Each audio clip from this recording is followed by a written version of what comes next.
Hello, welcome to the Bad Bites Podcast. I'm your host, Scott. And I'm your other host, Andrew.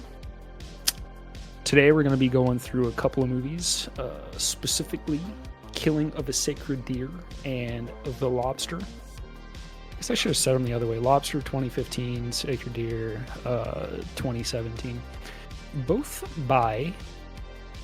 written and directed by Yorgos. What was it again? It was Yorgos Lanthimos, I believe. Yeah, something like that. Where'd I put it? Yorgos. Yeah. Co-written. Yeah, Lanthimos. Great. By his. I'm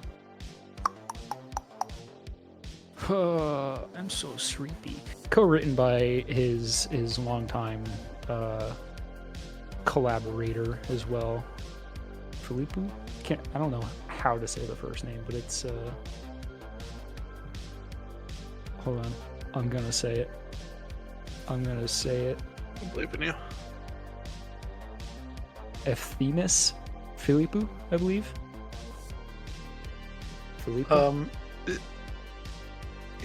Efthimis Filippo. Efthimis. It's Greek. Yeah, they're both Greek. They're both Greek. Some Greek guys. Couple of Greek guys.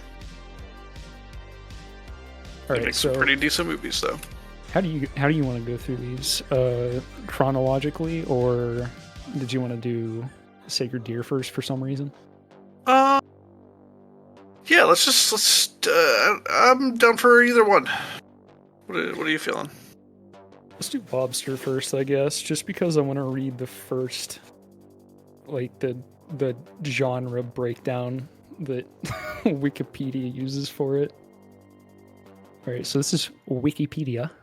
The Lobster is a 2015 dystopian, absurdist, science fiction, romantic, dark comedy drama. Yes. All true, I guess. Pretty dystopian, very absurdist. Science fiction in that if you don't find love, you turn into an animal. Mm-hmm. Fiction in that it's not real. Romantic, there is romance in it. Dark, it gets very dark. Comedy, it is funny. And drama in that it's definitely dramatic. Yes. It's just so funny that we have this like desire to put things in the categories whenever things are just like they stand on their own so well. We have this innate need to like set them into every category that it would fit into, and you end up with this just 1, 2, 3, 4, 5, 6, 7, 8 adjective box, I guess. Yeah. So this is a love story, right? About a guy falling in love. Yeah. Well, I mean, it first starts out with him getting divorced, getting broken up with. True. Immediately. Yes. Pretty brutal. For sure.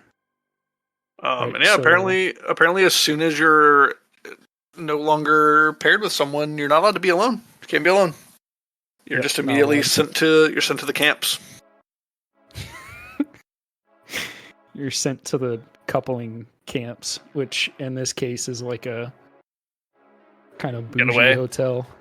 I was like, it didn't look terrible, but at the same time, you know. Yeah, I mean, doesn't look terrible as long as you keep hunting down single people and the one chick there, dude, she was killing it. Yes, the woman who he would later find out was what did she say? Truly and utterly heartless. Yeah. Yeah. I love that they're like reading off everyone's days, and it's like 84 days. Because you start off with 40 days, right, to find your coupling. I think it was more than that. Maybe 45 days. 45, that's right, yeah. Yeah, 45 days to find a partner, or you're transformed into an animal of your choice. Yeah. So you're basically given a month and a half. Yeah, which I think is when we find out that the main character, David, who's played by Colin Farrell, his brother, Bob, was turned into a dog. Yeah. So I guess it's a bit of a filial thing here to not find your partner in the mating camp. So casting for this movie, I would say really good. Colin Farrell, Rachel Weisz, Jessica Barden, Olivia Colman, who I think won a best supporting actress for this role that she does here. John C. Reilly shows up and he's funny.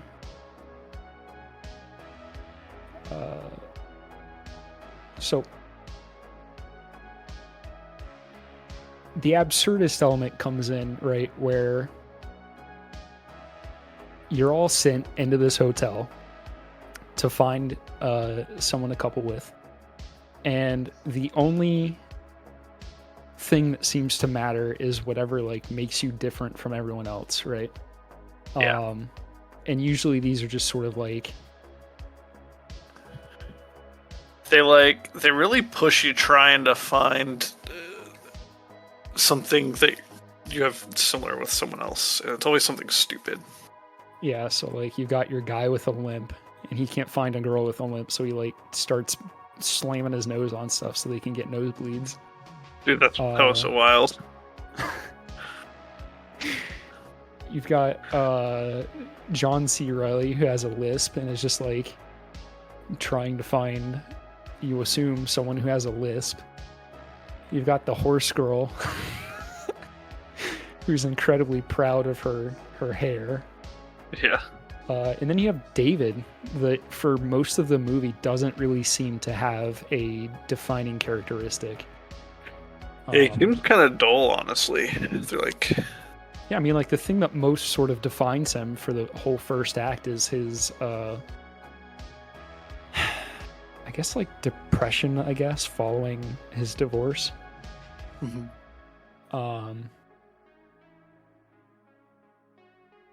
To the point where he also follows his friend's advice and starts pretending to be something else, and is very quickly punished for it, I would say, and the most brutal way, right? Yeah. And maybe that's some sort of commentary on when you try to change yourself to find love, it can only end poorly. It can only harm the things in life you do care about. Does that feel true? Yeah, I think you have to be true to yourself in order to have a good functioning relationship. Yeah. And I think that's the part where the movie gets darkest, right? And fair warning to anyone who hasn't listened to one of our episodes before, we are going to go into spoilers. This is an almost 10-year-old movie at this point, so cry about it. I'll give you 5 seconds to leave. 5, 4, 3, 2, 1. Okay, so she kicks his dog to death. She kicks his brother Bob to death, which is horrendously brutal, and you don't even see him at first. The camera just pans down to her blood-covered foot, and you're what the fuck? Yeah. So this is the first time I've watched this in a long time. I think I just completely blocked that scene out of my head because I forgot how visceral and brutal it is. Yeah, it was terrible. Because you don't even see the violence; you just see the effects of the violence, and it's bad. But that's how she gets David to admit that he has not been honest, which is just cruel. It's just cruel. No, I think I watched that. It was that part that was kind of oh, fuck, that thing, that's just brutal. It was just tough. It was just tough to watch. Well, because up until that point, there's some kind of dark things that happen, but there's nothing to that degree. His first day, I guess the first day he wakes up there, and they have his hand handcuffed behind his back or whatever, and he meets John C. Reilly. No, it wasn't the first day. A couple days in, it turns out that John C. Reilly has been masturbating, and the punishment for masturbating is apparently sticking your hand in a toaster. Jeez. Which I'm laughing about because it's the absurdist aspect of it, I guess. It's dark and absurdist. I'm just gonna keep harking back to these thematic genre elements here. It's dark and it's absurdist, and the absurdist aspect is what like lends it comedy, right? John C. Reilly, a guy who's famously pretty much just a comedic actor, does have serious roles, but I think most of us remember him for his comedic side. Getting his hand stuck in a toaster because he was jerking off is just hilarious. But then that's coupled with this like revelation of like every day they have this cute maid come in and she does like, oh yeah, she like grinds on them, yeah, with the sole intention of basically getting the dudes like erect, and then she just leaves. It's like I guess like from what I understood, like it's basically just like you're trying to kind of like rile them up to get them like more likely to like find a partner because they're so fucking horny. That's what I took from it. Yeah, no, absolutely. It's like what drives coupling, the animal urge to procreate or to partake in the act of procreation. Which is interesting because if you fail, you're turned into an animal, and that's pretty much all you can do, according to the movie.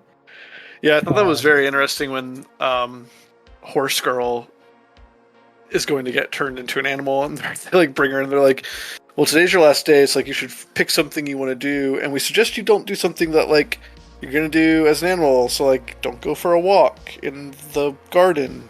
Don't ask to fuck somebody because like that's all you can really do as an animal." Yeah. So I thought that was like, what was it she asked to do? Is watch a certain movie, wasn't it? Oh yeah, what movie was that? I can't remember now. Oh no, that's gonna bum me. Is Stand By Me? I think so. I think it was Stand By Me. I can't remember who's in that, but I'm pretty sure that's what the one she asked for. Yeah. God. Yep. Anyways, I love that they bring that back too. That she gets turned into a fucking. I don't even think it's a horse. Pony. I think it's a pony that has like this long, luxurious golden mane. Yeah. Yep. And like the movie kind of keeps that up too, because you'll be like in the forest or something, and there will just be like a peacock or something that's sort of out of place. Mm-hmm. I think the only animal that kind of feels in place is like the rabbits that the loners are eating. Yeah. Which, given the nature of this world, you're kind of like, are those people? Yeah. Like, is there some sort of commentary there on like loners consume the most sexually avid individuals of the world? I don't even know where I'm going with this. No, I get that. I didn't even really think about it that way, but yeah, because I mean, it's fair. Rabbits are known for what, like fucking. That's why there's literally the term fucking like fucking like rabbits. Yeah. Yeah, so you have this whole first act that kind of culminates with the murder of David's brother, Bob the dog. Mm-hmm. And he takes his revenge in a fairly brutal way, turning this heartless woman into an animal so unspeakable that the movie does not ever reveal what it was. Oh, yeah. Sort of kind of curious. Kind of curious as to what it was. Of course you are. You're meant to be. It's how the movie helps build suspense. Sure. But the maid helps him. Interesting. Yes. Turns out she's a double agent for the loners. Yep. We find out she's one of the loners. She is, French, like the leader of the, loners. Yeah. Infinitely more your favorite people. The leader of the loners, though. Oh yeah, yeah.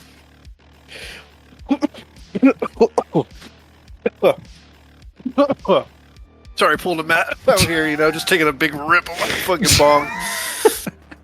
No, I'm just as long as you don't start getting us into like elementary epistemics or something. How I'm just do out we here know we even choking on watched my a movie, saliva.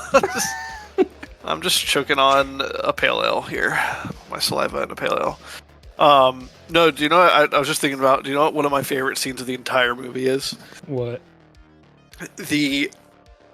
Their victory celebration after they infiltrate they infiltrate the hotel.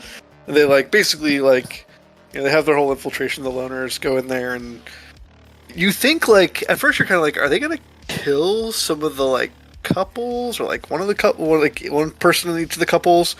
And it becomes clear later they're literally just playing mind games to effectively break them up. Because I don't know, when David goes in there and outs his old friend.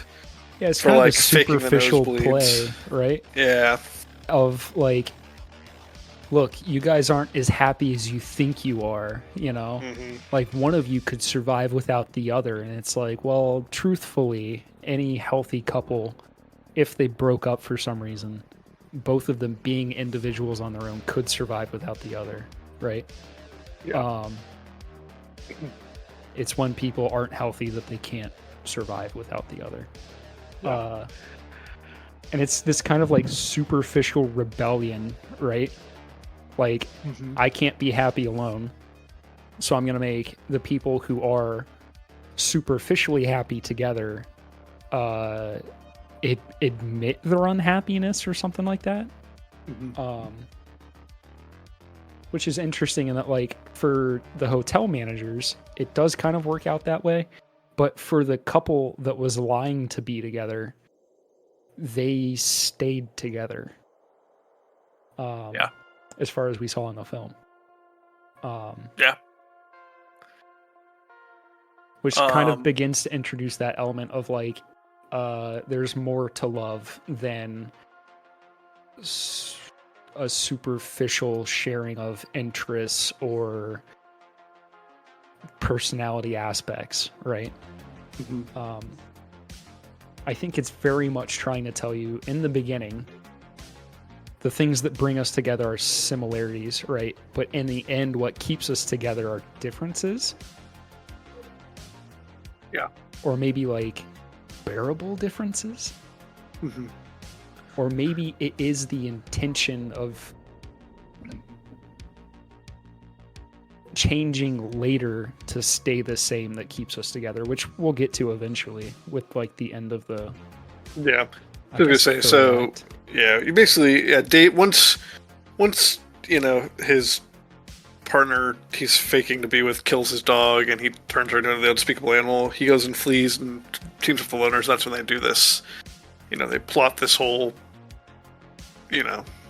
infiltration and trying to plant the seeds of discord. That, all of because you're expecting these are the people rebelling against the dystopian systematic nature of this coupling ritual, right? Or systematic system, I guess, just period system.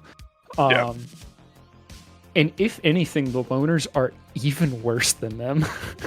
Yeah, I was gonna say quickly you realize they're just such extremists. It's I feel like it really very well reflects a lot of I don't even want to say the political climate, but a lot of modern day issues where it's just you have a lot of to the extreme of one side or the other, just going at it, and that's kind of what it seems like. And it's just he just wants to exist in this happy medium where it's true freedom. You can be alone if you want to be alone, or find someone. But to my point, my favorite scene is the post infiltration celebration when they are listening privately to their EDM. Oh my god! And dancing, because that's become a thing nowadays. The fucking headphone raves or whatever those are. It's just so fun. The dance moves are just hilarious, and it's so funny just watching them all sit in the middle of the woods and just doing throwing out those dance moves. But yeah, the silent discos are a thing. Yeah. Silent discos, yeah. Yeah. Or even like their punishments, right, are even worse. So like if you're caught flirting with someone, your lips are cut.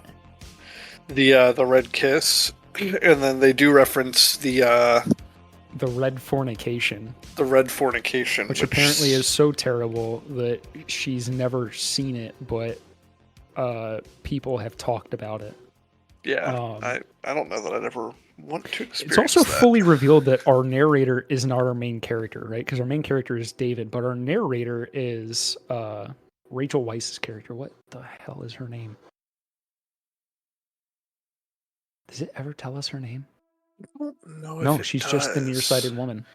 Yeah. I love that. I love when people don't name characters. Yeah. Kind of a commentary on how we our name is not our identity there. Yes. Postmodern, yes. Yes. So yeah. And within the infiltration of the hotel, but also their trips to the city and whatnot, David and this nearsighted woman find out that they're both nearsighted and begin to fall in love, and they get closer and closer, and knowing that they can't openly flirt, they develop a whole secret code, which is absurd and obvious to anyone watching very it. much so. And yet, even with this absurd and obvious code, it's only when their journal gets found, or only when her journal gets found, I guess, that like they're found out. Yeah. And the leader of this fucking tyrannical cult of loners takes her to the city and kind of horrifically blinds her. Like, oh. Yeah, she just convinces an optometrist, I don't know what it would be, but yes, convinces an eye doctor to just blind her. Yeah. Absolutely wild.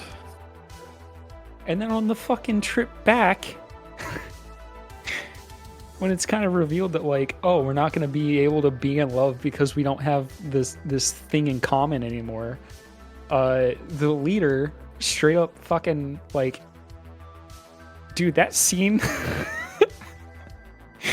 where she like puts the maid in front of her and then the maid gets stabbed and she like pretends to fall and die with her. Yeah. Is like so fucking ridiculous. Like her copying every fucking move and then like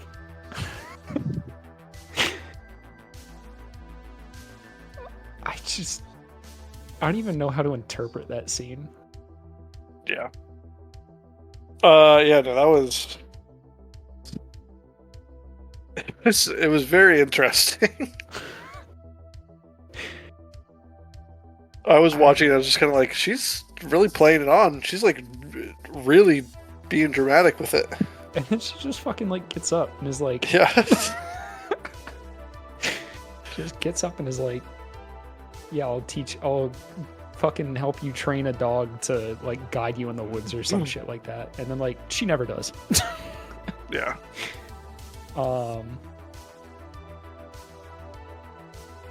Yeah. But so then David tries to find something that they have in common, and when it turns out that they have nothing else in common, but he still feels the way that he does about her and she does as well about him, they escape. Yeah. And the final scene is you're waiting for David to blind himself and you are her waiting at the table. And that's when the film ends. It never shows him coming back. The credits roll. Yeah. Yeah. I don't even know how to like. Yeah, I don't know. It just like it. I remember it kind of like it hit that point. And I was like, I was waiting for him to do it. I'm just like, oh, is he? I was like, please don't do it. I was like, I also don't deal well with eye stuff. I hate eye. I hate like eye things. Yeah, and hold on. Sorry, I had to yell at my girlfriend to yell at the dog. Yeah, and like it's not like it's a medical operation that he's doing either, right? It's not like what she had where she was unconscious and it was taken from her. He chooses willfully and of his own volition, apparently, to blind himself in a fairly horrific way, right? Like you see the way he's gonna do it. He sets the knife against the wall and then like prepares to like smack his head into it. Yeah.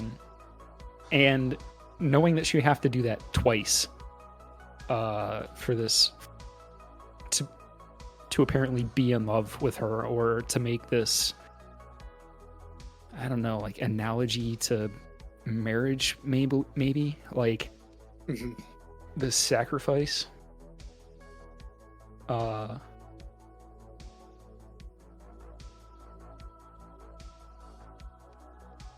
Yeah, it's, and I guess that's where we get into this idea of like to stay in love or to maintain love. It takes great sacrifice.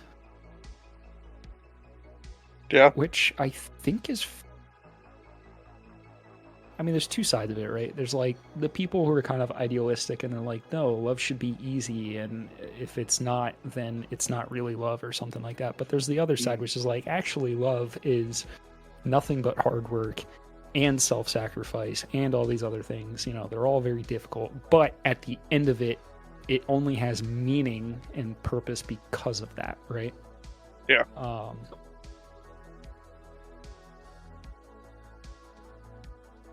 So yeah, I guess that harkens to how this is a romantic, a dark romantic drama. Yeah. It was. I don't think it was as depressing as I thought it was going to be. I don't think so either, because like it is a dark movie, but it is kind of optimistic. Like at the end, it is very dark with the idea of like blinding yourself for love, or like love is blind. But Love is blind. They should make like a Netflix series or something out of that concept. Oh, God, is that a fucking Netflix show? It is. It's the one with the rooms, isn't it? Yeah. Oh my God, Shelby watches that. Shelby watches that, and then every once in a while I'll be walking through the room, and she's like, "Oh yeah, this person, blah blah blah blah blah blah blah," and then she said she told this guy that she looks like this one celebrity, but look at her, she doesn't look anything like him or her, and then I'm like, "Oh my God, dude!" And then you can see too, it'll be like the reveal, and the guy will be like, you just see his face. He tries to maintain a smile, but he's like. It's the girl who claimed she looked like Megan Fox, and she looks nothing like Megan Fox. That's it. That's the one. Yeah, I heard about that. I heard about it. I just can't watch those shows, dude. I can't watch like. We're not too bad. Reality TV. I watched it. Well, I kind of watched it. Casey watched it. I passively watched it. I was involved somewhat, but. It's very clear, like, I'm there for the big parts. I'm there for the real, like, when they're like getting ridiculous, having ridiculous fights. But I do tune out for like the rest of it. I'm there for the violence, the emotional violence. Yeah. No, there was like a good one where one of the couples, they like got together. The dude, like, I guess they like shared their locations on like their phones or whatever. But like the dude very clearly wasn't interested in this girl, but like was still trying to go through with their engagement and everything. And then like he got home, like the next day they have this big fight, and she's like, "You didn't get home till 5 a.m. What were you doing?" And he like tried to pull some excuse, like, "I was out at the bar, and then I just got like held up, like hanging out with friends or whatever." And then he was like, "Yeah, like I basically like hung out in the parking lot till 5, and she's like, I have your location, and you were like in the north side of town where like so and so is, like this one girl, and basically like caught him in a lie that he was like hanging out with this one girl till 5 a.m. One of the other girls from like the experiment. Wow. Yeah. Such and drama. It was hilarious because the dude's just a dumb. Like, if you're gonna fuck around, just don't share your location in the first place, I guess. Yeah, just break your phone, throw it in a ditch. Oh no! Apparently, he left his phone in his car and thought he was gonna get away with it, and forgot he had an Apple Watch, and his Apple Watch was pinging his location. And that's how she found out. Wow. So it's even more. It's even funnier because he tried to be sneaky about it and still wasn't smart enough to get away with it. Tried to be sneaky, but he got fucking spy kids. Yeah. But yeah, I hate that. let's move on to the killing. Oh wait, ratings. Okay. Oh, ratings. The Lobster. What are you gonna give The Lobster? I think it's like a solid 8 from me. Yeah. Yeah, I'm gonna say an 8. I liked it. I think I liked it more than the next movie. I definitely liked it more than Killing of the Sacred Deer. Yeah. Kind of because of the sort of optimistic side of it, but also I feel like it just worked. Whereas it did. Killing of the Sacred Deer, there's too much to argue about. Yeah, I don't know. I think I caught myself many times watching this movie and going, "You're an idiot. Just do the thing." I'm like, "You got to make a decision. Stop being indecisive." He's just like, he's trying to be a man of science. I'm like, at some point, you just got to give in. Yeah. It's like at some point, once it's like too coincidental, it's like you got to really just kind of like come to terms with it. And he just would not do it. All right, so I guess that does bring us into The Killing of a Sacred Deer, 2017. Yep. Horror/mystery. Yep. This one won a lot fewer awards than The Lobster. The Lobster. Lobster won a ton of awards, by the way. The British Independent Film Awards gave Olivia Colman a Best Supporting Actress for The Lobster. It won 3 awards at Cannes. It got, I don't know what the Crested Butt Film Festival is, but it won Best Narrative Feature. European Film Awards, it got screenwriter and costume designer. Film Fest Gent, it won something. At the Florida Films Critics Circle, represent Florida, it got Best Film and Best Original Screenplay. Los Angeles, it got Best Screenplay. Miami International Film Festival, it got Grand Jury Award, Best Director. Online Film Critics Society, Best Non-U.S. Film.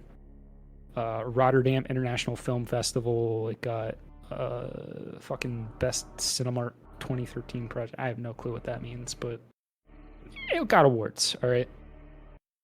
A ton of awards for The Lobster. Killing of the Sacred Deer got a lot fewer.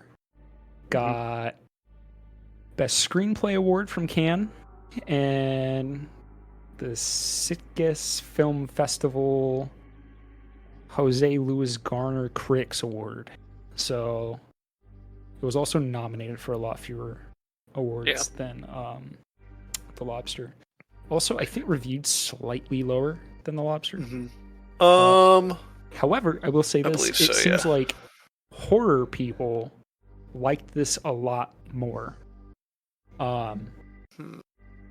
which makes sense.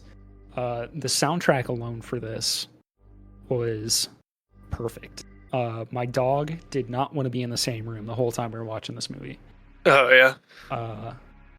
And as far as like the film, the way they shot things, like it opens very early on a lot of like Dutch angles of Barry Cogan playing his little, what the hell is his name? Martin. Yeah, you get a lot of like Dutch angles, so you know there's something off with him. Yeah. Like both these movies, cinematographically, yeah, probably not the right word, but very pretty movies. This one in particular, though, they make a lot of use of those angles and whatnot. I was gonna say, I'll say the shots in this one definitely stood out to me more. That and like you said, the soundtrack, just the scoring, and it was very eerie. It played a lot of eerie music. Oh yeah, all over the place, and it definitely gave that feel. Like it definitely feels more of a horror film. Yeah, than The Lobster for sure. Also, you can tell that this film is less artistically savvy than The Lobster because in the genre department, all Wikipedia could say about it was absurdist psychological horror thriller film. So you don't get 8. You don't get 8 adjectives. You only get your 4. Yeah. So similarities between this and Lobster, the dialogue. Both of these are like very stripped down dialogue that is kind of stilted. Yeah, it's very man, there are times when I was like listening to the dialogue, I was just like, man, it's just so awkward. It's almost like everyone in the movie has autism. Yes, yeah, it just felt like no one knew, like could pick up like social because like no one. Sometimes it just felt like there was no tone to their voices. Yeah, I mean that whole first conversation where it's like, "Oh, I like your watch." Yeah, I like your watch. My watch is water resistant up to 200 meters. Oh yeah, I like your watch, but I like my watch more. Is it water resistant? Oh yes, up to 150 meters. Oh, nice. It's almost like a conversation you could hear between like a couple elementary schoolers, or like how they would write, like how they write sentences. Yeah, it's got such a like efficiency of movement that it is not human. It like reminds me of like when you like a kid's like, I like my dad. I like my dad because I like my dad works because a job. He is strong. Yeah. My dad is probably the strongest man I know. That's wild. My dad is strong, but he's probably not the strongest man I know. That's exactly how the dialogue feels sometimes. You're just like, this is very straightforward. It's very stripped down, but in a way, sometimes I'd just be like, what am I listening to? And then sometimes it along with like the scoring and everything made it feel even more eerie for some reason. Like every now and then I'd be like, okay. Oh yeah. For sure. These aren't real people. Yeah. And so it comes up in this movie, but the what is it? Iphigenia. So this whole movie is kind of loosely based on this Iphigenia story, which was Agamemnon wanting to set sail for Troy so he could go do the whole Trojan War and kill all the men of Troy and enslave all the women. In response to Helen of Troy being stolen away by Paris of Troy, who had stolen Helen from Agamemnon's son, Menelaus. And it's basically revealed in that myth that Agamemnon has killed a deer that was sacred to the goddess Artemis, and because of that, she was not letting the wind blow because she was mad. And eventually, in the myth, it becomes evident that his men, who are like bloodthirsty and ready to go fuck up Troy, if they don't set out soon, they are going to rebel. And it brings in a whole bunch of other characters, like Achilles is in there. It sets up another play, another Greek tragedy, where Agamemnon gets back and his wife kills him, and then their son kills her. And it's a classic tragedy, big old Greek tragedy. Everyone has to die to appease the gods or something. I don't know. So, if you're familiar with that story, this kind of makes sense. I wasn't. I think I was not familiar with it. I knew it had something to do with, like, it definitely, I knew it was going to be like some other sort of like fable or tale or something.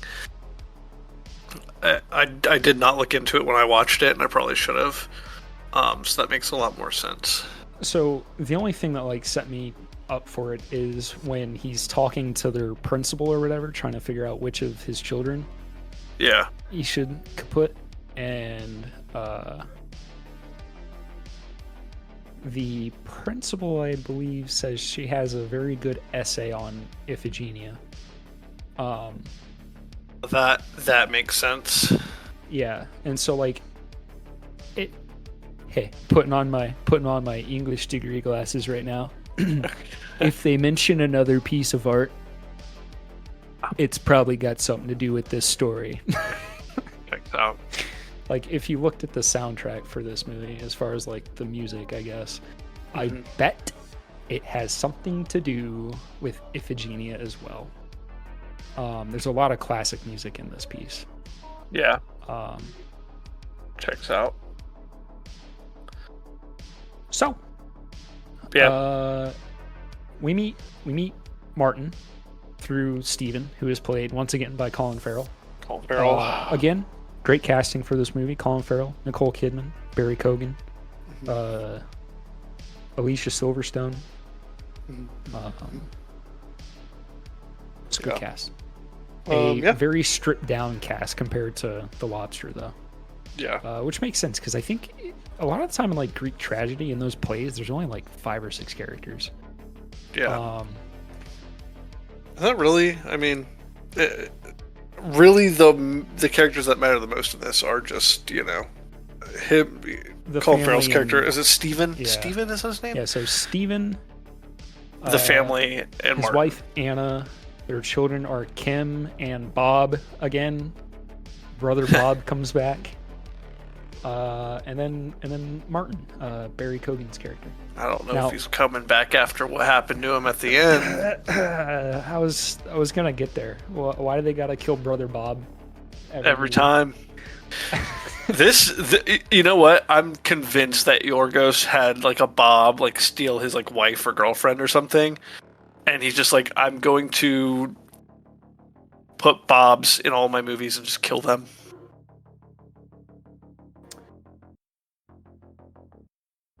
Yeah, I don't know. I have no clue. All right, but so Martin and Steven seem to have this relationship that Steven has been hiding from his wife, and he hides it from actually everyone, even his coworker. I think he says it's one of Kim's friends. He tells his wife that going into it, I didn't know what to expect from this movie, and I was watching the interactions they were having, and I was like, I feel like having a relationship with this kid. That's what it feels like at first. It does. And you're kind of confused. You're like, I don't know if that's where this is going. Hopefully not. Yeah, the idea that you're like meeting a teenager in a diner and you do this like every week apparently, and you're buying gifts for him.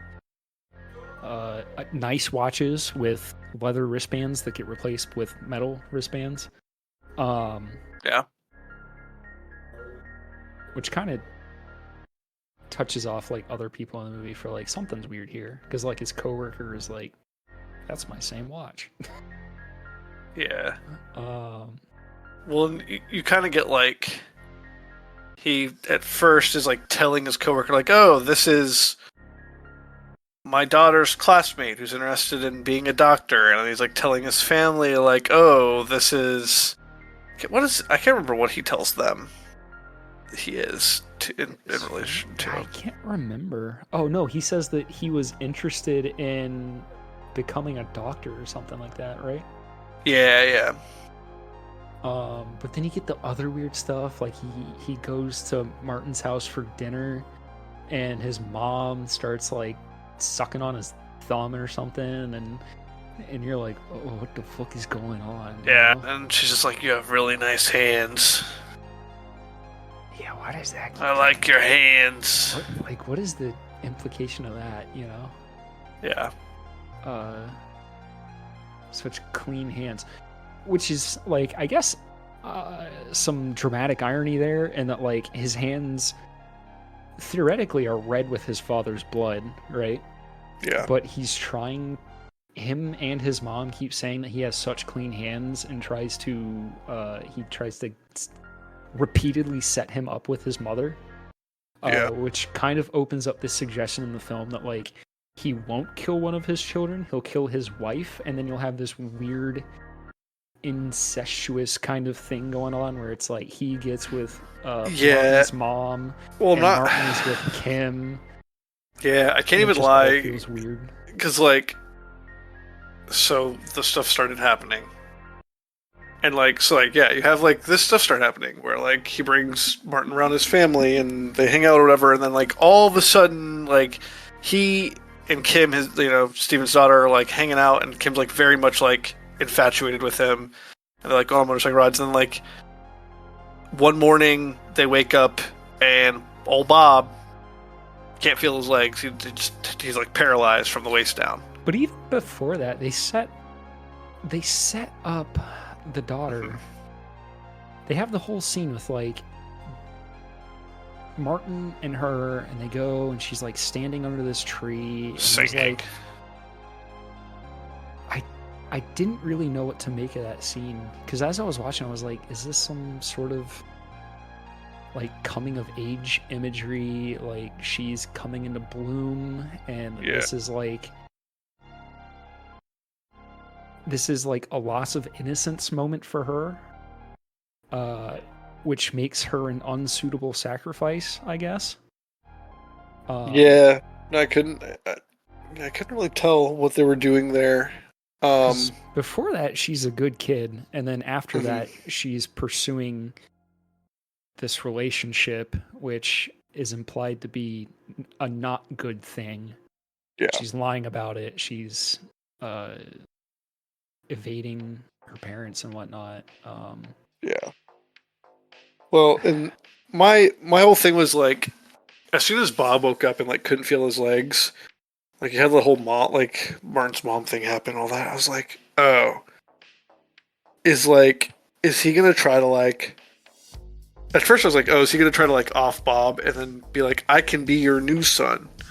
And then I was kind of like, oh, is he gonna try to like get rid of Bob and Steven's wife and just like basically like have him and his mom like come in and like create a new family? I was getting that at first, and that's very clearly not where it went. No.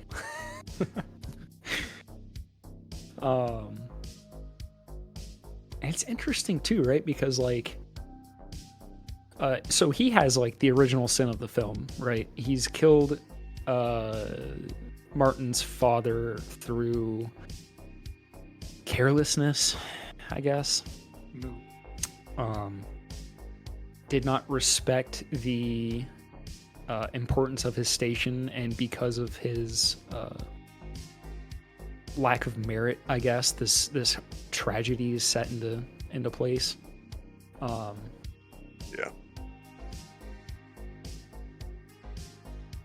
The mother is given flowers, the daughter is given a musical note, and the son, he says like, I didn't really know anything about you or something like that, so I just got you this, and it's like a smiley face.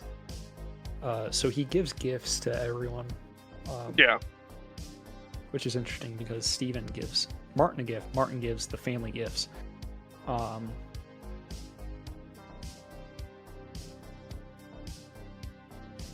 When we were kind of looking into this, because Shelby and I watched it together, so there's like that very surface level of like Martin is trying to get revenge for his father. I personally don't feel like that's really supported within the context of the film. And I think even with him being like, I'm not angry with him, I don't hate him or anything like that. In fact, what's he say? I think I'm sad for him. Implying like I know what he's going to go through, and like the death of a loved one, essentially. So he has like more reason to be sad for him than anything else. Yeah. Is interesting, I guess. Kind of also plays into that like Irish kind of thing, like don't take gifts from fairies. Mm-hmm. There's a lot of like supernatural elements, I guess, to this one. Like the sickness, there being like no signs whatsoever for what's causing this or anything like that, but like it still clearly is happening. Then you have, again, the father with this original sin of carelessness leading to the death of Martin's father. You have the mom, Anna, performing sexual favors to try and get information. You've got the daughter who is kind of in the image of her mother, trying to manipulate her way into being the one who isn't killed by Martin, if we can assume that Martin is the one causing this, even though it seems like from his point of view he has nothing to do with it. Yeah. Or at least I think that's kind of what he says within the movie. But then you have Bob, who does nothing wrong, I think is polite and earnest in every scene he's in. Even towards the end, there's that conversation which kind of lingers the most to me and is like the kind of conversation within the film that sticks with me the most, which is like, Dad, look, I cut my hair. You were right. I should have done it earlier, because he talks about how like he didn't listen and his hair got hot and it was in his eyes or something like that. Basically, it was like discomfort, and extrapolated out, you see that he's telling his father like it's better to do this early than to let things get worse, because if you do, it'll fester and it'll be like 3 times as bad, assuming that one death is X amount of pain and 3 deaths would be 3x amount of pain. Yeah. So you have this like very loyal, loving son that offers himself up in that moment as a sacrifice, and his father still chooses not to accept it and instead play this like spinning rifle game. Yeah, that was wild. Yeah. Because like up till that point, he does everything he can to try and figure out like who it should be. Even going through and being like, well, is one of them better than the other? And it's like, well, within school, they're the exact same, right? But you have the context as the audience of knowing that like Kim is not who she used to be. She has had a change within the movie that has made her like not an ideal sacrifice. Yeah. Very Judeo-Christian in that way of like the only worthy sacrifice is a sacrifice free of sin, right? Yeah. So whenever you see Bob catch the bullet in the end, you're sad because you're like, he's the one who didn't deserve it, but you're also like, it makes sense because he's the only one that was wholesome enough, worthy enough, to be an actual sacrifice. Everyone loved him. Yeah. A true sacrifice there.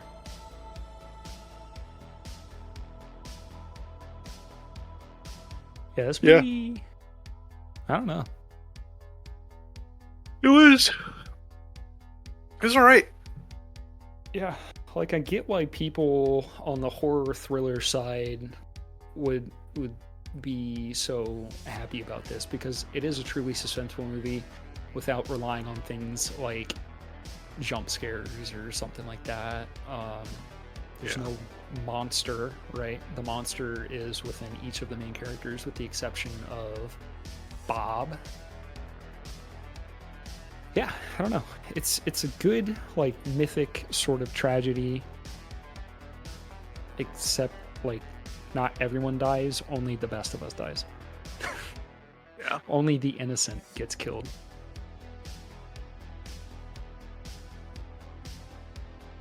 Yeah. I don't know. What would you give it? What would I give this? It's a tough question. Because, like, there's aspects of it. Like, if you were to put this within, like, a horror, like, only horror, right? Or horror thriller, that whole big umbrella, suspense, horror thriller, that kind of stuff. I think it would pull quite high. I think you'd be like, this is probably like a 9.5. It's very good for that genre, or those genres, I guess. Whereas I think, like, as an overall film, there's not a lot for, like, the average person to latch onto. Mm-hmm. It's also a very top of the brain kind of movie. Burps as I discuss my fucking pseudo-philosophical take on where I think this belongs. I think a lot of people watching this would probably be a little bit bored. They would be confused. I think a lot of them would give it like 6s. They'd be like, it wasn't unwatchable, but I don't think it's a terrible movie. Whereas like a lot of horror people who are a bit more like into this sort of stuff would be like, yeah, this is like 9.5 out of 10, like nearly perfect.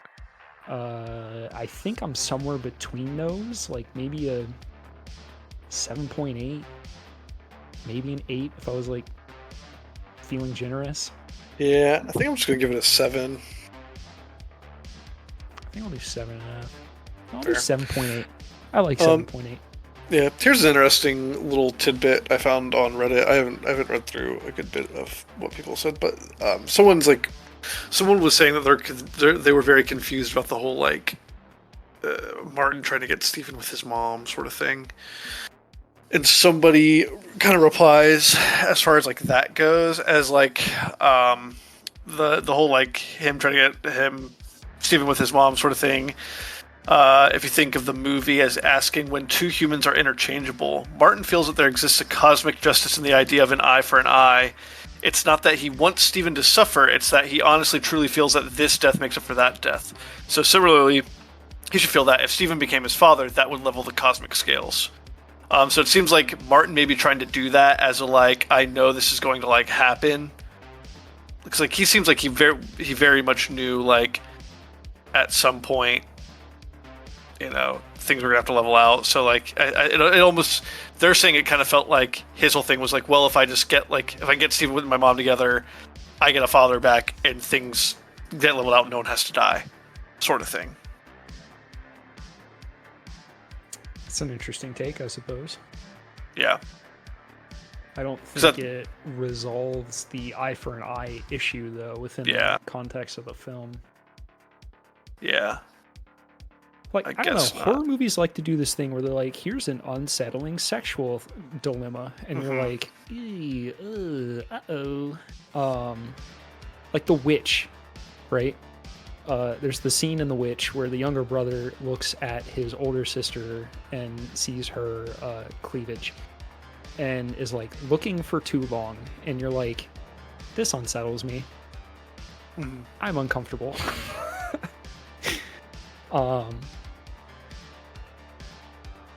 And I think there's an aspect of that playing out here in this with like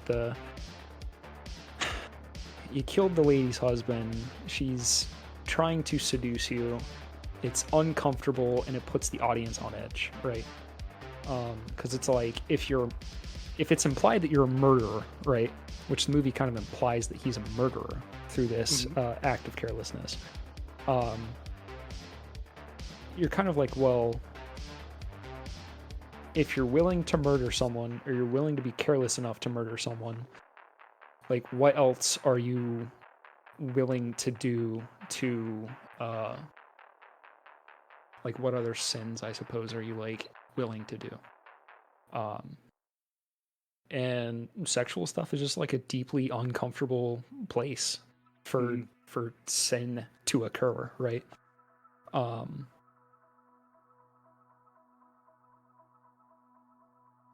Kind of like in The Lobster, right? In The Lobster, they have the little mock play that they make everyone watch in the hotel, which is like a man who is alone chokes on food and dies. The implication being there that, like, if you're a man, your biggest fear is to be alone and die. Yeah. Then they do the women's version of it, and she's walking home at night and she gets sexually assaulted. Yeah. Implying that a woman's greatest fear is like sexual assault, I guess, just broadly speaking.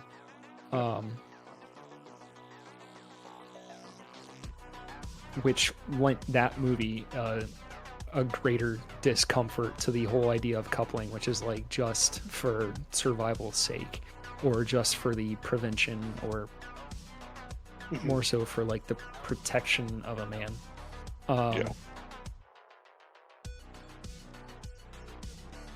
Or, I mean, I guess, because they do mention in the beginning of that movie, if you have a preference for the other gender, you can also be with the other gender. So I suppose just the idea of not being alone for women is protection from sexual assault. But that sort of like discomfort there, right, within film is to the desired effect in your audience of discomfort. To unseat you in a way.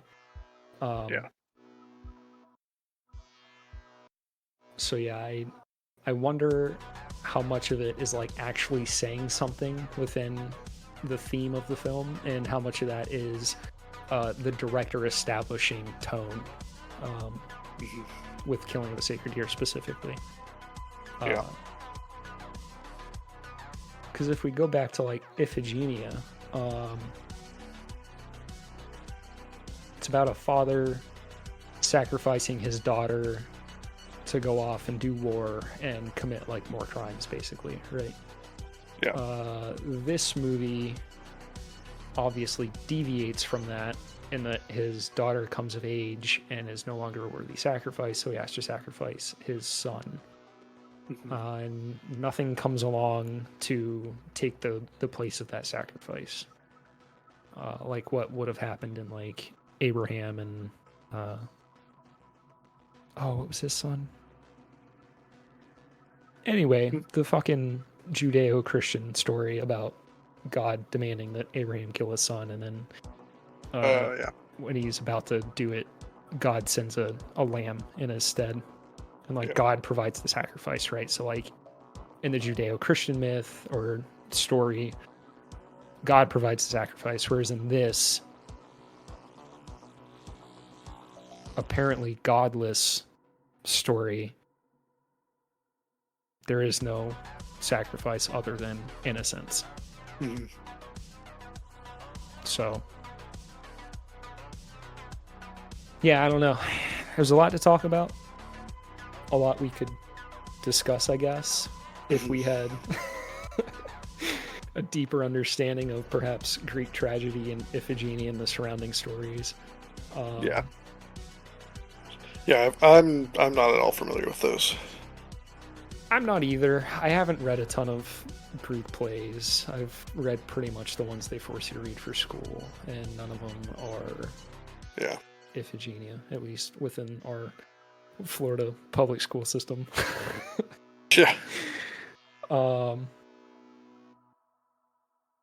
I do like the movie, though. It was good. It just... I don't know what it was. I think something like fell a little flat for me. Yeah, I would agree. Still overall like good. It doesn't resonate with me as much as The Lobster did. Yeah. No, definitely not. So 7.8 from me, and you gave it what, 7? Yeah, I was gonna give it a 7. All right, but I think we both still recommend it, right? Oh yeah, for sure. It was good. I'd watch it. I just don't think I'd watch it again. I think I got everything I could out of it. Yeah, I'd have to watch it with someone like really particular where I was like, I think that you in particular would really like this movie. Like, I don't know, some artsier friends, or maybe if you have like a barista who's a friend of yours, you'd be like, hey, watch this movie. You'll get it.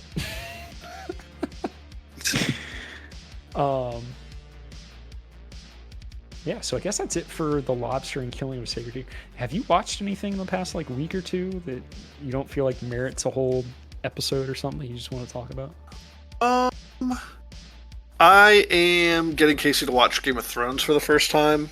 Oh God! I know it Why ends. would you do that to yourself? It doesn't end great, but I don't know. There's still a lot of good there. The first it ends bad. Yeah, it does, but I still think those first 6 seasons are worth it. I still get fucking angry about the Battle of Helm's Deep. That Winterfell was not nearly as good as the Battle of Helm's Deep. Yeah, because that's season 7, I think, right? So I just like they start doing things like we'll just watch like late season 5, early season 6. They just start doing things for dramatic effect that are like fucking stupid. In Battle of Winterfell, when they send the cavalry out to just fucking charge into the unending horde of undead, was so fucking stupid, man. Yeah, I think season 6. I still really liked Battle of the Bastards. Was great, all that. But like past that, I might just ever watch up till that and then just be like, you know what? Just wait till the books eventually get finished. Maybe at some point in the next 5 years. Yeah, right. Well, I mean, the first of the last 2 will get finished in the next 5 years. He's gonna have to die before those books get done. He's gonna have to die, and his estate is gonna have to like give the rights to someone else to finish the books. Yeah, I think that's his plan at this point. It's been what, like 14 years since the last one came out. Who would you hand it off to? Who do you think would do it justice? Care, dude. I don't know any modern writers. Brandon Sanderson. Wouldn't surprise me, honestly. Yeah. Fuck, at this point, just write with AI. Just give it, you know what? Just hand it off to Benioff and Weiss. Let them retry their hand at it. Oh my. Dude, those fucking idiots. What do they have coming out soon? I saw something that they have. They're the guys for the 3-body problem. Oh, that's right. They're doing that. Which show. I don't know anything about 3-body problem, but there is a guy on YouTube that I've been watching, or I guess I've watched off and on, and he, back in the day, made a ton of videos about the 3-body problem book, or I don't know what it is. I think it's a series. Yeah, because I think it's a Chinese series. And I think he said it was one of his like favorite series of all time. Yeah. And I haven't kept up with him. I haven't seen his like reviews for the show or anything, so I really don't know to what degree they're doing anything with it. I do know that when they have concrete material to just adapt, they tend to do fine with it. But whenever you let them run free, they fuck it. They fuck it all up. Yeah. Case in point, fucking X-Men Wolverine. They fucked it, dude.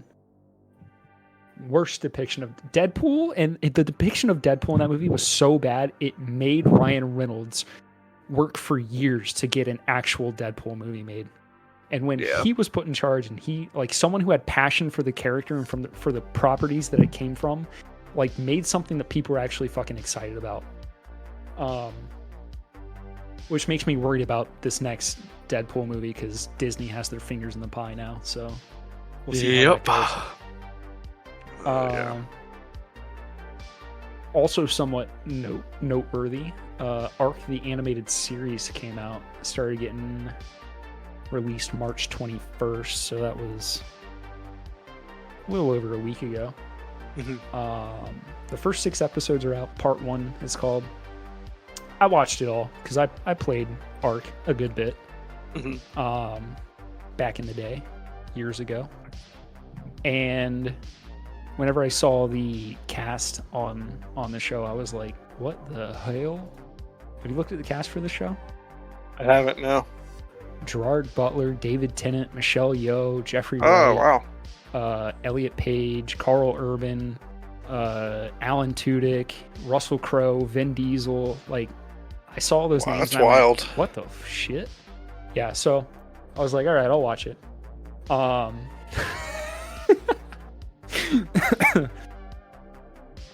There's a lot that I really like about it. I think the art is really good.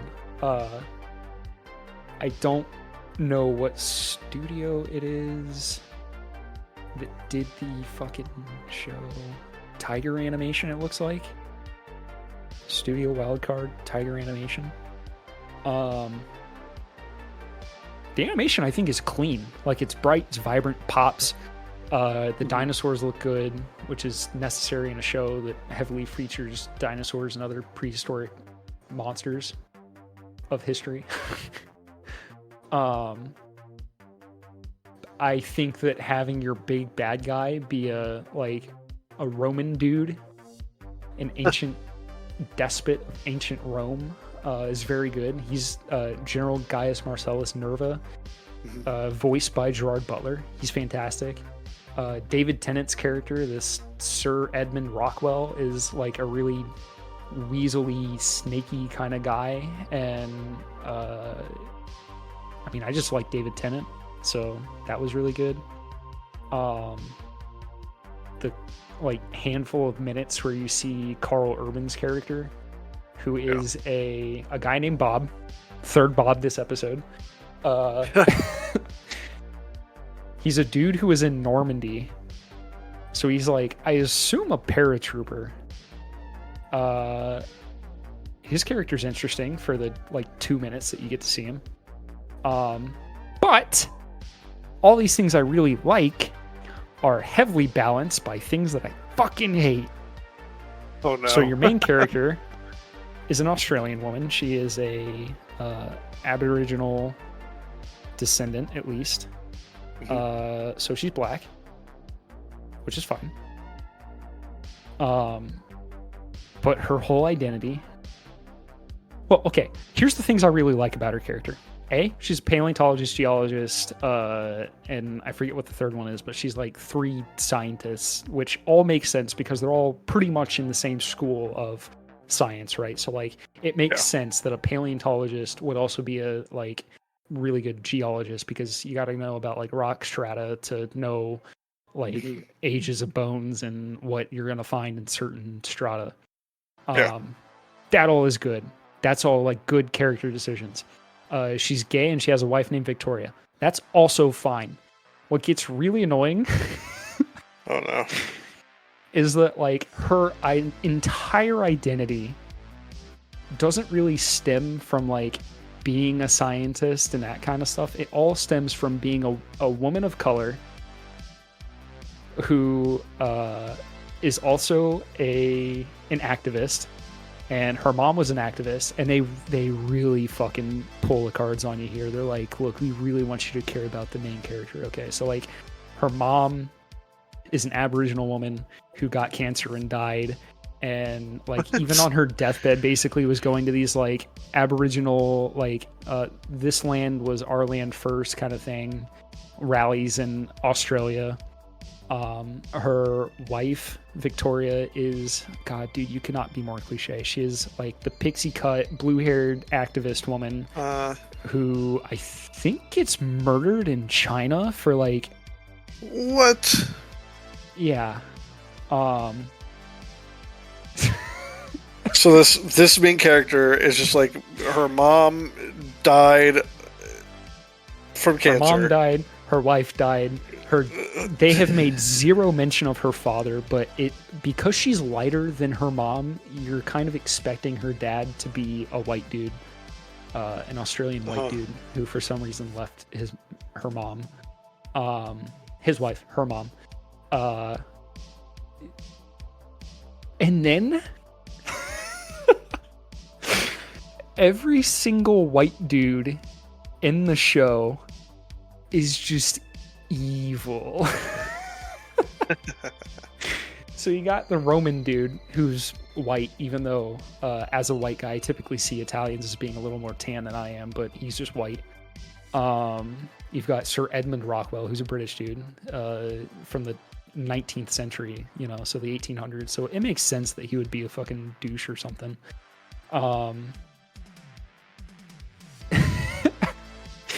There's an Irish kid that she meets when she's taken prisoner. He gets eaten by a dinosaur. He was white. He's dead. She meets a Finnish woman who it's kind of implied that she's like from loosely Scandinavian Viking type society. She gets killed. Every one of the like evil people in the Roman camp are white people. They all get like eaten by raptors or fucking shot with bow and arrows or all sorts of stuff. Bob, who is the paratrooper that shows up and is like, come on, we gotta get off this beach. You're not gonna survive here 2 weeks without me. You're a professor and a woman? He gets fucking killed immediately. Like, even the good white people get killed off. Every single white person has gotten killed off to the point where like I just started laughing. I was like 4 episodes in and I was laughing and I was like, Shelby, they've killed every single white person off. If they're not outright evil and they're not set up to be the villain later on, they're just killed off. What is the whole point of it? What's the point of it? So, like, what is their plot? Like, what are they trying to achieve? All right, so let's go back to the game, right? Ark Survival Evolved is a survival game, right? Yeah. Where you can like domesticate dinosaurs to further do survival shenanigans. Yeah. So like if you wanted to, you could domesticate like a giant sloth, and the giant sloth would help you harvest materials from like trees and bushes and shit easier than you running up and like punching a tree with your fist or an axe or something, right? So it's like classic survival game. So you're like, how are they going to make a plot out of that? Well, obviously from the PvP element, right? So if you're playing like an open PvP server, you can go like raid other people's bases, you can get into fights, you can do all the normal PvP type stuff for survival games. So you're like, well, of course the plot is going to come from that, right? So the big bad evil group is the Roman group led by this General Nerva. He wants to collect the 3 artifacts that are allegedly to open a time portal so that people can go back to the time that they came from. Even though it's implied that the way you get here in the show, it's implied that the way you get to the Ark here is that you died in your previous life, right? So your main character, spoiler alert, dies of the SAD, and she shows up on the Ark. You've got General Nerva, who it's implied that he was killed. You've got the little Irish kid who... So like she died of the SAD because her mom died of cancer and her wife died in China? Yeah, I think it was more her wife died that gave her the SAD and she died from it. Gotcha. Okay. So dies of SAD, ends up on the Ark. Yes. Then you have your other PvP group, who is the Native Americans, and they are led by a guy named John. Okay. Thunder comes charging, a Lakota warrior from the 19th century. He has a daughter who is an Inuit teen from the 17th century. You also have Mei Lin, who's a Chinese rebel leader from the Yellow Turban Rebellion in the 3rd century. So she kind of becomes Helena, who the main character is Helena. She becomes her like Obi-Wan Kenobi, I guess, but also she's like the best fighter on the island or whatever. Mm-hmm. Mei Yin, is bloodthirsty. That's her whole character so far. Again, this is only part 1, so it's like only setting up characters for the most part. And you do get like a good bit of plot.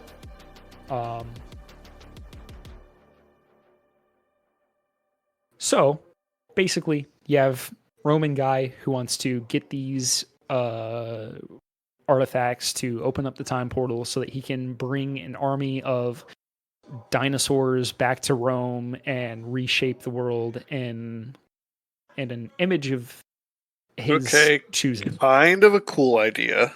Yeah, that's a cool idea. Also, no one actually knows what the artifacts do, so it's all like rumor basically for like what they actually do. Yeah. Which if you play the game, you know that that's not what they do. Yeah. So you got him, then you got the like Native American headed tribe that's you have him set up, but you have Nerva set up as like a tyrant basically, and that's kind of showed off by the fact that like he's the first guy you see with a Tyrannosaurus Rex.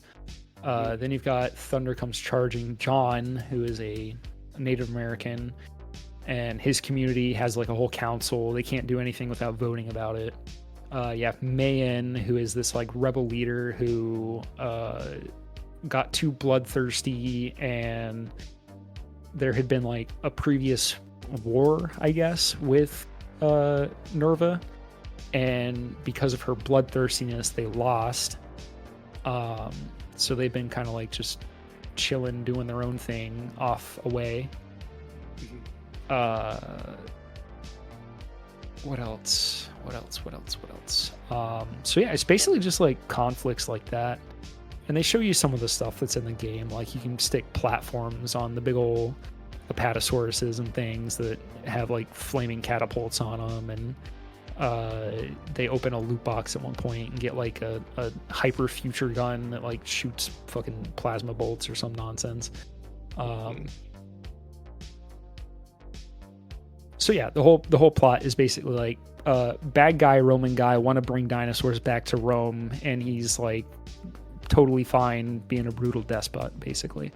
Then you have like the good guys who are the minorities in the show, and they are fighting. They're fighting the Roman, and that's kind of all you get from these 6 episodes. Sure. Helena's character is very frustrating though, because apart from being like a woman, she doesn't really have any like flaws except like compassion really in this like compassionless world, which feels like a real cop out if you're going to give a character a flaw. Yeah. Mayan's a slightly better character for that because she truly does have like a bloodthirsty streak to her. Like she let her brother die so that she could try to unseat the Emperor of China, and walked into a trap because of it, and that's how she dies and ends up on the Ark. So you feel like she has more potential for growth than Helena has. But like the show trying to get you to care about the main character just like uses every modern trope that's just like just like annoying. And then like the way that like even the NPC white people just get killed off at like every turn of the story is just like fucking hilarious to me. Funny because it's so out of pocket, dude. Yeah. It's like, oh, a nice compassionate little Irish guy, 2 minutes later eaten by a T-Rex. It's like, you really can't have like a single, I don't know.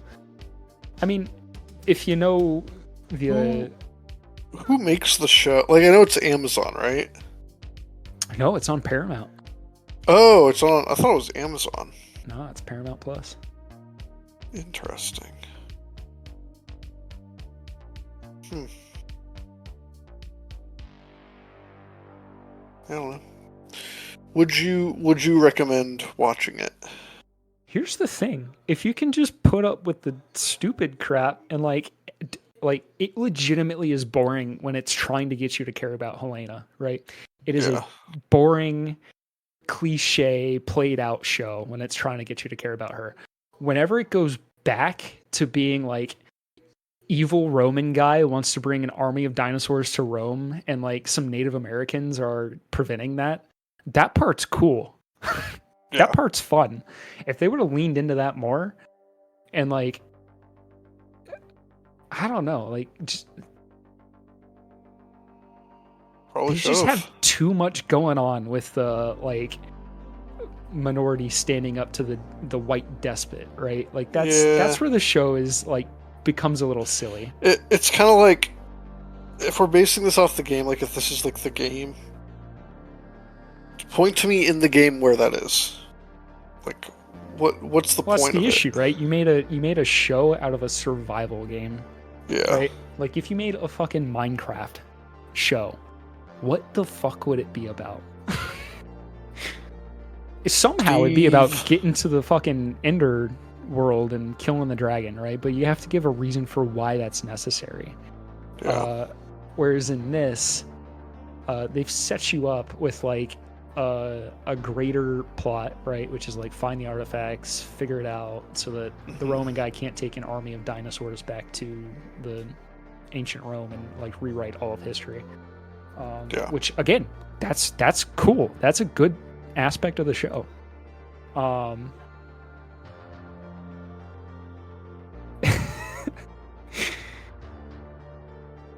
But putting up with the other stuff to get to that story is where it gets a little frustrating. And it's like, it's so on the nose. It's not even being coy about it. And a lot of the conversations too, like Helena's just such a boring character. Like I don't know. I miss the days when you could have like a cool animated show where it could be like brutal dinosaur killing people kind of show, and like people getting into sword fights and shit, which all happens in this, and that's all very fun and very cool. But then like you stick this layer of like activism on top, and you're like, this doesn't even fucking make sense in a like tribal warring world of dinosaurs, right? Mm-hmm.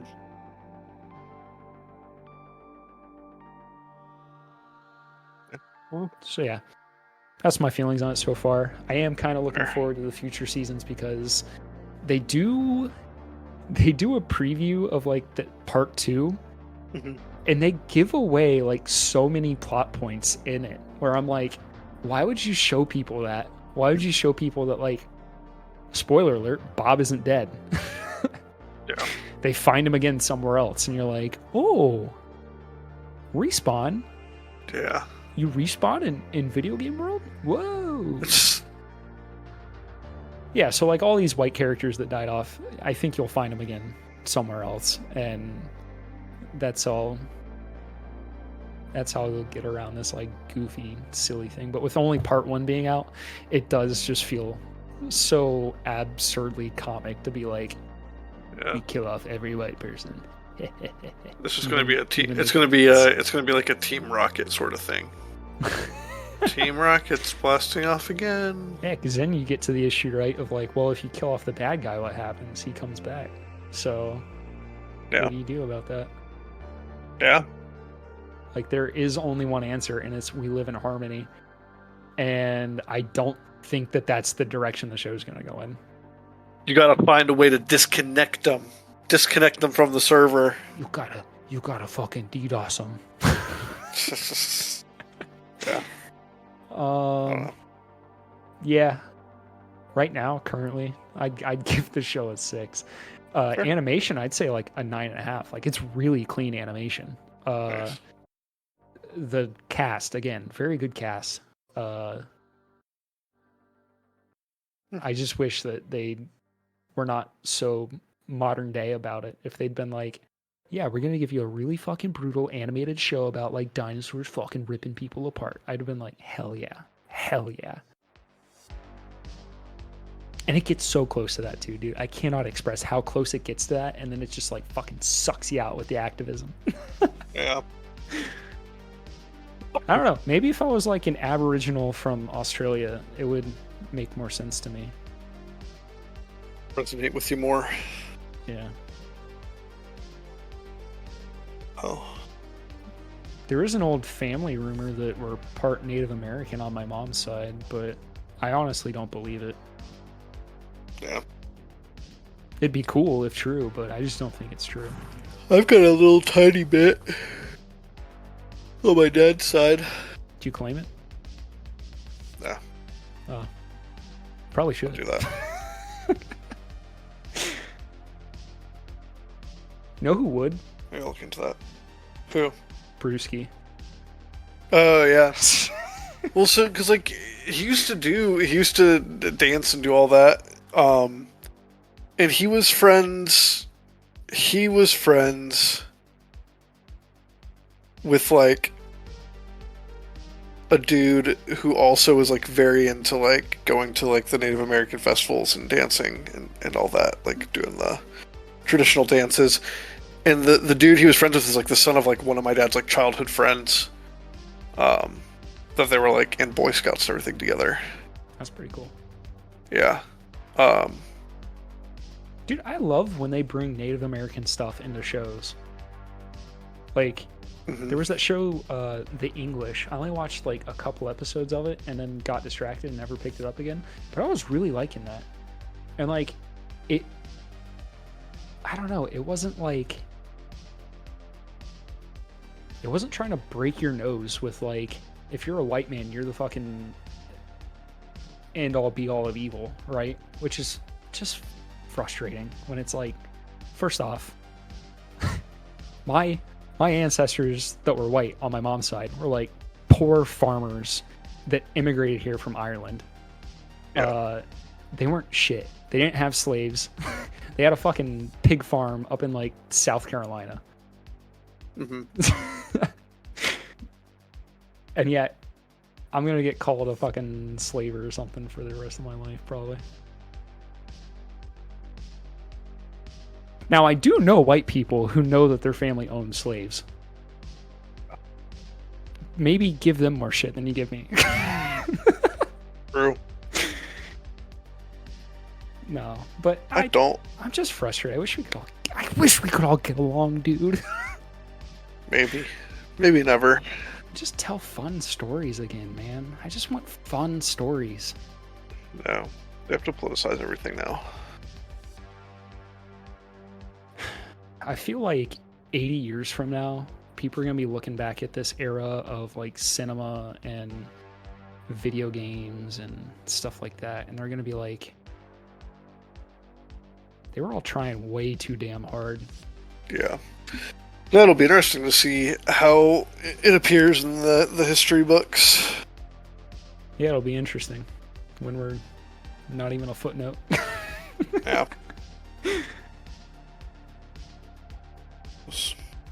You got anything else? Not really. I think I don't know. I haven't had a whole lot going on. Yeah, I mean, I went to a wedding, caused a ruckus. That was about it. You caused a ruckus? Yeah. Oh, shit. Yeah, night one, me... I don't think you've ever met my half-brother, but me and him and my dad, we all got very drunk, and apparently we were being too much. Your younger half-brother, right? Yeah.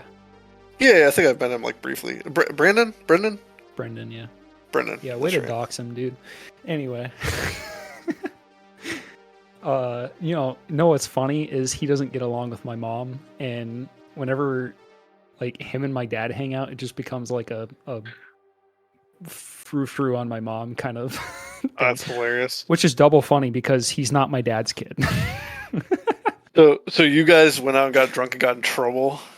Oh, yeah. I mean, we were all drinking at the cabin, right? And so the first night,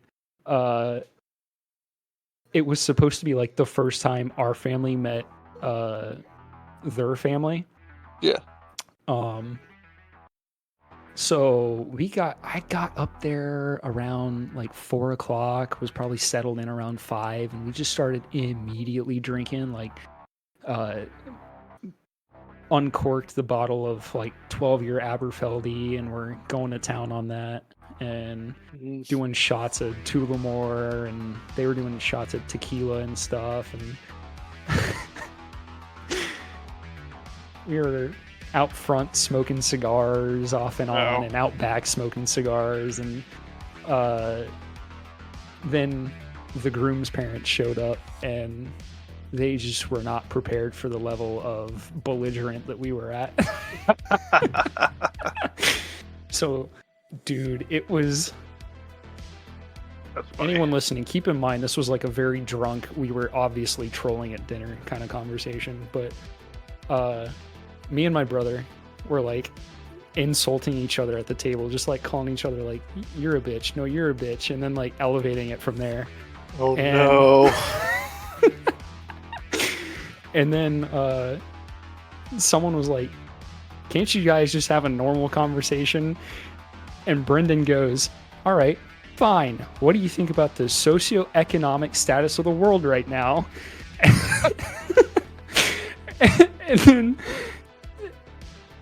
And then I'll just say Neil. Neil goes, what kind of fucking question is that? What kind of fucking question? That's not a normal question. And then Brendan goes, all right, Neil, Israel or Palestine? Who's your dog in the fight? Oh, no. Oh, no. And, oh, no. And Neil got so mad he like got up from the table and like went for a walk. Damn. You guys were causing problems. We were causing a fucking ruckus. And just to, like, for context, neither Brendan nor I care whatsoever about, like, politics or whatever. I don't care what your opinion is on, like, Israel or Palestine. I don't care. It's such a fucking circle jerk shit show. Yeah. That, like, there is no right side of history over there. So, yeah, like, the fact that we were just saying shit to fucking make people mad because we were like 5, 6, 7 drinks deep at that point. That's great. So you just came in there causing chaos.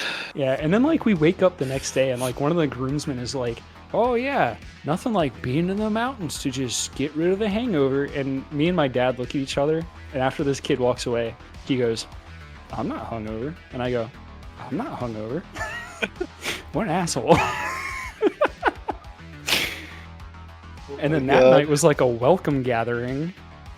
And so like, dude, I'm not even kidding you. There was like 12 people on my sister's side of the wedding. There were like 70 people on his side of the wedding. And they were all so fucking boring. Yeah. And it's like the 12 you had on your side over there matched the entire personality of all 70 of the others. Dude, legitimately, there was like, they had one fun uncle that came over at one point, and like, he was okay, and his wife was okay, and like, the rest of them were just like so milquetoast. Yeah. But yeah, I woke up like the day of the wedding, was just like completely dissociated. I was like, why am I here? I don't even want to be here. I have to do a 9-hour drive home tomorrow. Yeah. Nothing really means anything. Mountains, this is another thing. Hot take here. Mm-hmm. Fuck the mountains. I don't give a fuck about the mountains. Mountains have got nothing on the swamp, dude. Swamp is infinitely more beautiful than any fucking mountain I've ever been to. Yeah. That'll get me in trouble. Where my Finn boys at? Where my swamp lads at? Where my boggy boys?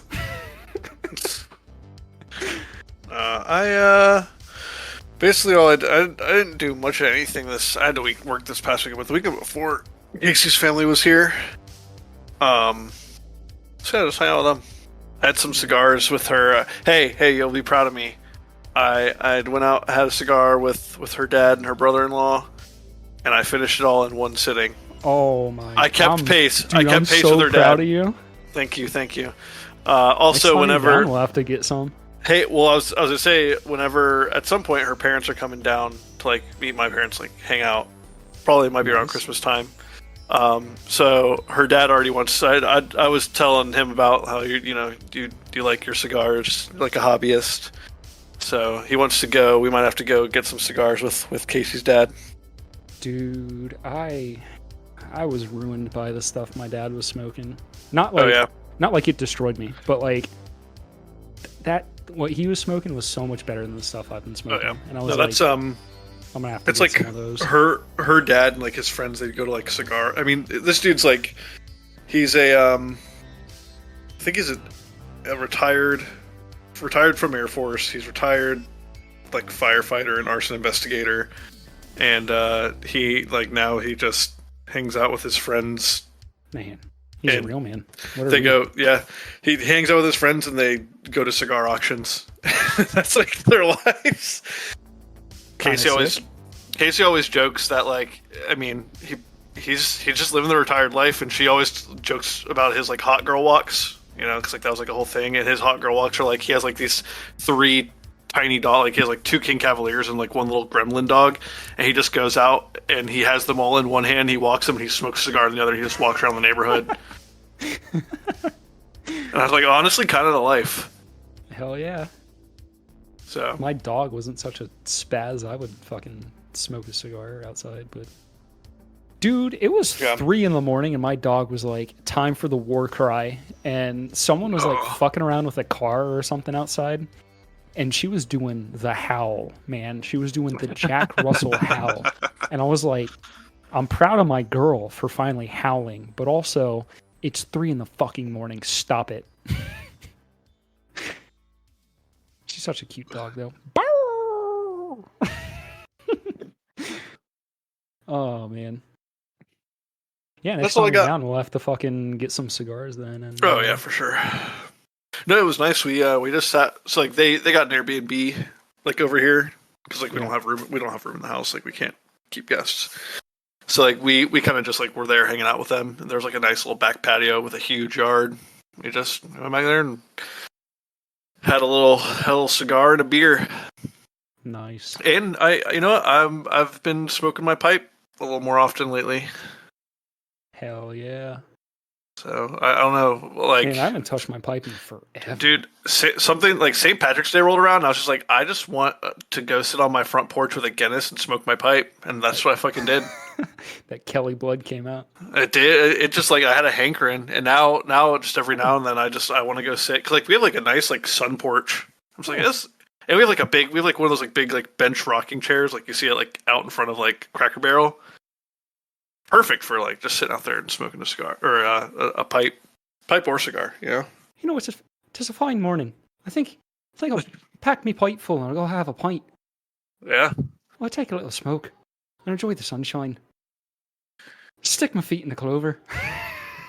Feeling like old Colm Sonny Larry. Was that his full name in the Banshees of Inisherin? Colm Sonny Larry. Colm Sonny Larry. Colm Sonny Larry. You know what's funny? Sunday morning, day before the wedding, we were fucking sitting outside and playing Irish folk and smoking cigars. I got a fucking sunburn sitting outside smoking cigars on the side of the mountain. Oh, man. I was like, I've never been more Irish than this. Sunburned on St. Patrick's Day, smoking cigars. Yep. Drinking fucking Irish whiskey the night before and that night, I guess. Yep. All right. I checked the X/Twitter. It looks like you didn't go balls deep into the Gamergate tags. I forgot. I should have. I can still post it. But like, hey, this is from our last time. Nah, it don't matter. I did see the other posts. I was like, wow, these are professional. These are way better than the podcast descriptions I do. From the other ones I posted? Yeah. I haven't posted a lot, but I know the ones I did. I was like, yeah. I need to get more consistent with it. Yeah, we both could be. Yeah. All right, so if you want to follow us on X/Twitter, that's @BadPipesPod. You'll know it because it's the one that doesn't have any posts since September. Yep. If there's music this episode, that's our boy Carl Casey @WhiteBatAudio. Give him a check out. Listen him up. Oh fuck, what else? If you're unhinged enough to want to give us $1 a month, you can do that at Patreon/Bad Pipes Podcast. If you're the fucking first person to sign up for that, we'll say your name. First person gets feet pics. God, I hate feet.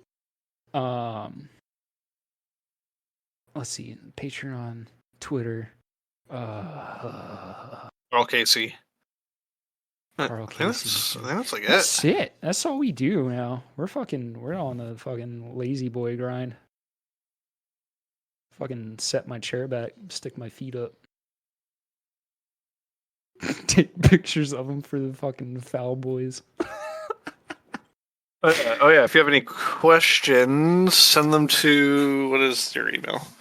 You can do that at cryptidworksofficial@gmail.com, or if you're on the fucking Patreon, you can just fucking hit a comment anywhere. Or also just DM us on X/Twitter. Yeah, or just fucking at us. Just hit us with that solid @ Make a post. Let's retweet it. Let's retweet something offensive.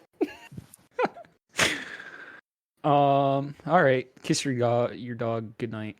Bye. Bye.